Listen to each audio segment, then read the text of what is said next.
बिस्मिल्लाहिर्रहमानिर्रहीम। अस्सलाम वालेकुम डियर स्टूडेंट्स, आज हम मैथमेटिक्स 9th क्लास उसकी एक्सरसाइज 2.2 का ये क्वेश्चन नंबर जो है ना 3 ये स्टार्ट करने लगे हैं। इससे पहले इसका ये क्वेश्चन 1 और 2 ये सॉल्व किए जा चुके हैं। तो आज हमने ये क्वेश्चन नंबर 3 सॉल्व करना है, जिसकी स्टेटमेंट है find the value of x in each of the following. तो इस क्वेश्चन के टोटल 6 पार्ट्स हैं। तो ये स्टार्ट करते हैं क्वेश्चन नंबर 3 का first part. Question number 3 exercise 2.2 9th class math. तो स्टेटमेंट है find the value of x in each of the following. तो ये इसके अभी 3 पार्ट्स लिखे हैं। तो ये पहला पार्ट है, इसमें ये x की वैल्यू देखनी है। तो वैल्यूज गिवन है log 64 base x is equal to 3। तो ये देखें, इसको आपने एक्सपोनेंशियल फॉर्म में लिखना है। देखें x पावर 3 इज इक्वल 64। तो ये इसकी एक्सपोनेंशियल फॉर्म है। आपने 64 के बनाने हैं फैक्टर। तो ये इसके प्राइम फैक्टराइजेशन करें तो ये होगा 64 के लिखें 2 के साथ, क्योंकि 4 इवन नंबर है इसलिए 2 का टेबल पढ़ा जाएगा। तो ये बनेगा 32। फिर ये राइट साइड पे इवन नंबर है तो 2 का टेबल पढ़े तो ये होगा 60। फिर ये 2 के टेबल पे करें a टू द 16। फिर ये 2 के टेबल पे करें, ये आएगा 4 टू द 8।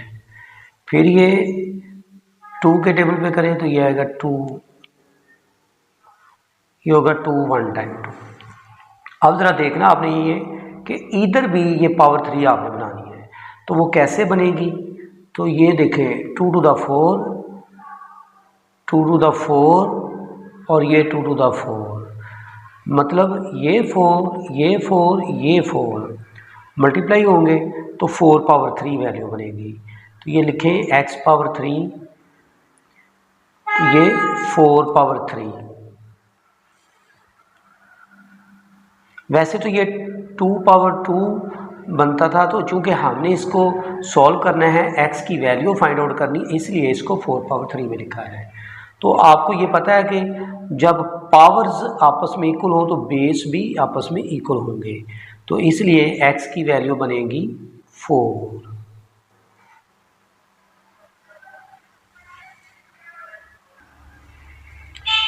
क्वेश्चन नंबर 3 का पार्ट नंबर 2, इसकी भी एक्सपोनेंशियल फॉर्म ये बनेगी 5 power x is equal to 1। तो आपको ये पता है कि किसी भी डिजिट की पावर 0 हो तो वो 1 के इक्वल होता है। चूँकि हमने x की वैल्यू फाइंड आउट करनी है तो इसलिए 5 पावर 0 लिख सकते हैं इज इक्वल टू 1। तो ये 5 पावर 0 लिखें यहाँ पे, 5 पावर 0।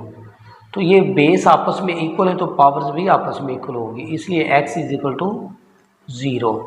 ये इसका राइट आंसर बन रहा है। तो ये इसकी एक्सपोनेंशियल फॉर्म बनेगी x power 1 is equal to 8।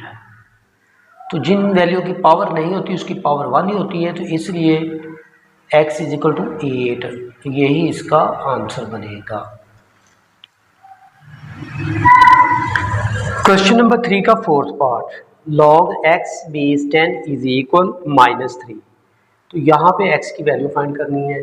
तो ये इसको एक्सपोनेंशियल फॉर्म में आपने लिखना है। तो ये बनेगा 10 power -3 is equal to x। तो ये 10 पावर -3 होगा 1/10 पावर 3 के equal is equal to x। 10 power 3 का मतलब है 10 को आपने 3 टाइम्स मल्टीप्लाई करना है। किसी डिजिट की जितनी पावर होती है उसको उतनी बार मल्टीप्लाई किया जाता है। तो ये देखें 10 power 3 is equal to 10 multiply 10 multiply 10, 10 times 100 multiply 10,000। तो इसलिए यूँ लिखेंगे 1/1000 इज इक्वल टू x। ये x की वैल्यू है। फिफ्थ पार्ट देखें, इसको भी आपने एक्सपोनेंशियल फॉर्म में लिखना है। तो ये आपके पास आ गया 4 power 3/2 is equal to x. 4 होता है 2 पावर 2 के इक्वल, तो ये लिख लें 2 power 2 whole power 3/2 is equal to x. आपको ये पता है कि पावर के ऊपर पावर आए तो वो वैल्यूज मल्टीप्लाई होती हैं, तो इनको आपने मल्टीप्लाई करना है। 2 power 2 multiply 3/2 is equal to x. तो ये कट जाएंगे आपस में। 2 पावर 3 8 होता है इज इक्वल टू एक्स। तो यहाँ पे एक्स की वैल्यू 8 है। पार्ट नंबर 6 स्टार्ट करते हैं।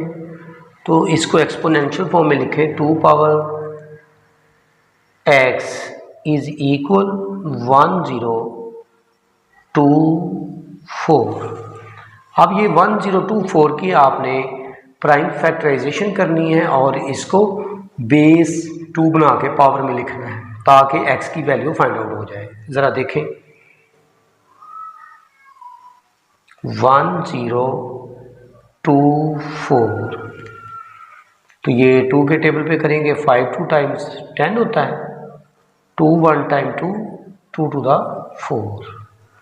फिर ये 2 के टेबल पे करें, 2 2 टाइम्स कितना होता है 4, इसलिए 2 लिखेंगे।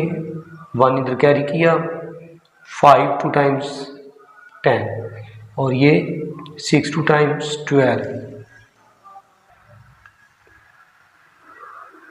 ये होगा 2 1 टाइम 2 2 टू द 4 और ये 8 2 टाइम्स 16। फिर ये 2 के टेबल पे है, 6 2 टाइम्स 12 4 टू द 8।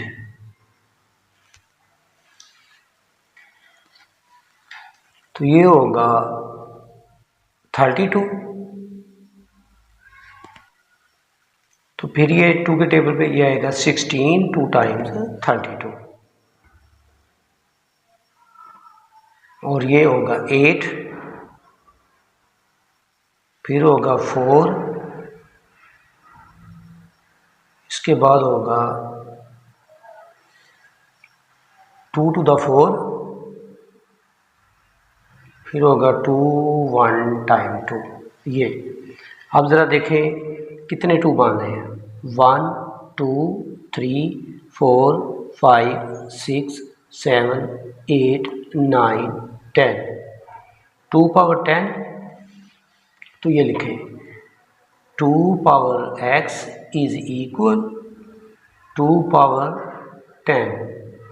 तो बेस आपस में इक्वल है, पावर भी इक्वल होंगे आपस में, इसलिए x की वैल्यू आ रही है 10।